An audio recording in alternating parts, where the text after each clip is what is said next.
Hello dear students, I am Salil sir. High school के अंदर poem number 2 पढ़ेंगे अब हम लोग। ठीक है, पोएम नंबर 2 पढ़ेंगे और इस पोएम का नाम है फायर एंड आइस।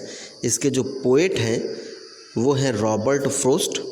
ठीक है, तो यहाँ पे आप देखिए कि ये पोएम दी गई है और ये इसकी हिंदी दी गई सामने, तो कुछ ज़्यादा आपको वक्त नहीं लगेगा। आप इसको एक बारी पढ़ लीजिए, देन इससे जो इम्पोर्टेंट क्वेश्चन आंसर बनते हैं जो बोर्ड में पूछे जाते हैं वो मैं आपको लिखाऊंगा। यहाँ पे देख लेते हैं। सम से the world will and in fire. कुछ लोग कहते हैं कि संसार का अंत आग से होगा।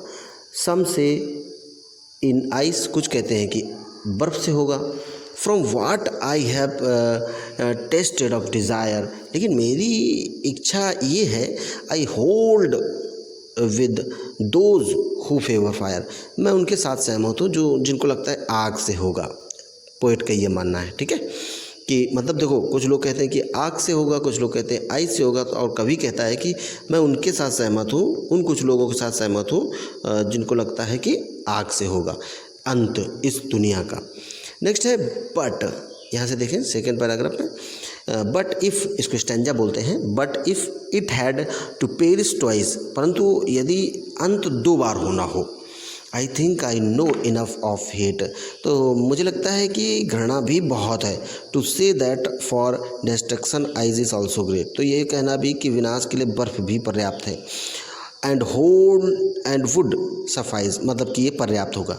अच्छा, यहाँ पर अब देखिए ये पोएम तो क्लियर हो गई।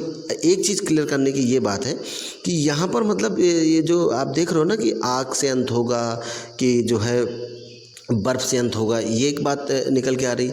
दूसरा ये जो क्या है, अभी जब क्वेश्चन आंसर आएंगे तो ये आग का मतलब क्या है।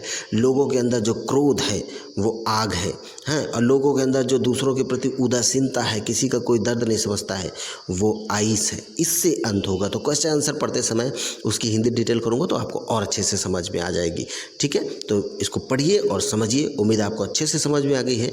आप क्वेश्चन आंसर की स्टार्टिंग कल से करेंगे।